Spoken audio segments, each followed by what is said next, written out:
بھٹی صاحب، فوت شدہ خواتین کو غسل دینے کا جو شرعی طریقہ ہے اس حوالے سے رہنمائی کیجیے. اور ہمارے گھروں میں جب کوئی فوت ہو جاتا ہے تو یہ رواج ہی نہیں ہے، لوگ ڈرتے ہیں، خوف زدہ ہوتے ہیں، اس حوالے سے بھی بات کیجیے گا. یہ بڑی بات نصیبی ہے جی کہ آپ کے گھر میں آپ کا کوئی قریبی عزیز، والدہ، بہن، بھتیجی، بھانجی، ایون بیوی اللہ کو پیاری ہو گئی ہے اور پورے گھر میں خواتین کا ایک جمکٹا لگا ہوا ہے اور کوئی غسل دینے والا نہیں ہے.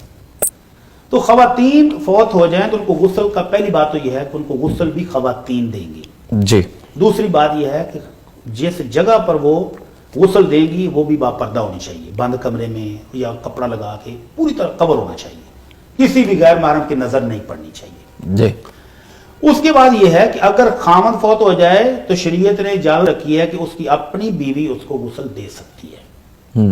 اگر بیوی فوت ہوئی ہے تو اس کا خامد اس کو غسل دے سکتا ہے. بلکہ اللہ کے نبی صلی اللہ علیہ وسلم قربان جائیں، آپ کی ہر فیلڈ میں تعلیمات کیسی پیاری ہیں. سبحان اللہ. آپ گھر تشریف لائے تو ام المومنین عائشہ صدیقہ رضی اللہ عنہا نے سر باندھا ہوا تھا، درد ہو رہا تھا اور وہ کہہ رہی تھی ہائے میرے سر میں درد ہے.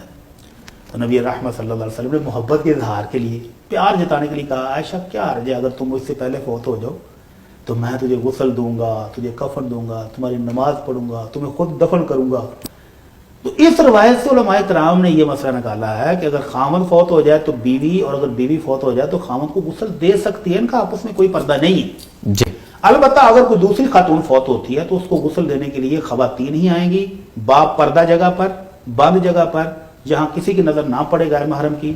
تو غسل دینے کا طریقہ وہی ہے جو زندگی میں عام مسلمان کا غسل جنابت کا غسل کا طریقہ جو ہم پہلے کئی دفعہ بیان کر چکے ہیں. جی.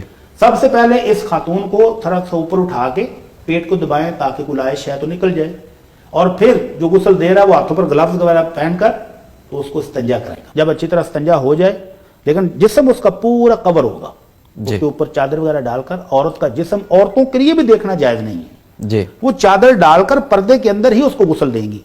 تو سب سے پہلے استنجا کروایا، اور اس کے بعد نبی رحمت صلی اللہ علیہ وسلم نے، آپ کی اپنی لخت جگر فوت ہو گئی تھی تو آپ نے صحابیات کو جو غسل دے رہی تھی ان کو حکم دیا تھا کہ سب سے پہلے وضو والے اعضاء کو دھونا.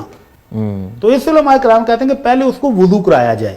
جی. ہاتھ دھلائے جائیں، چہرہ دھلایا جائے، کلی کی جگہ پر کوئی روئی یا کاٹن یا کوئی چیز لے کر اس کے دانتوں پر پھیر دی جائے، اور اسی طرح کانوں کا بھی مسح وغیرہ جو کرنا ہے. ناک میں پانی بہت اوپر تک نہ چڑھایا جائے تاکہ جسم میں نہ جائے، تو ہلکا سا ناک بھی صاف کرنا ہے.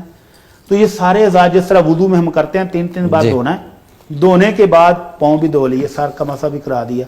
اس کے بعد سر پر پانی ڈال کر سر کو اچھی طرح دھوئیں گے، اور اس کے بعد دائیں سائڈ پر پانی ڈالیں اور پھر بائیں سائڈ پر ڈالیں.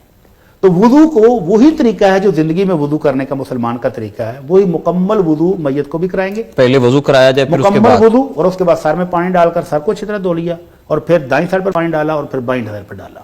اور یہ پانی جو ہے اس کو تیار کرنا ہے بیری کے پتے ڈال کر. پانی کو ابالیں گے بیری کے پتے ڈال کر تو وہ ایک بہترین شیمپو بن جاتا ہے جس سے میل اچھی طرح اتر جائے گی جسم کی.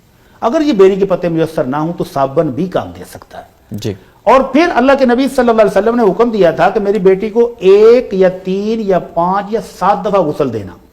یعنی اگر جسم کو مزید دھونے کی ضرورت ہے تو تیسری بار بھی دھویا جا سکتا، طاقت میں دھونا ہے، 1 یا 3 یا 5 یا 7.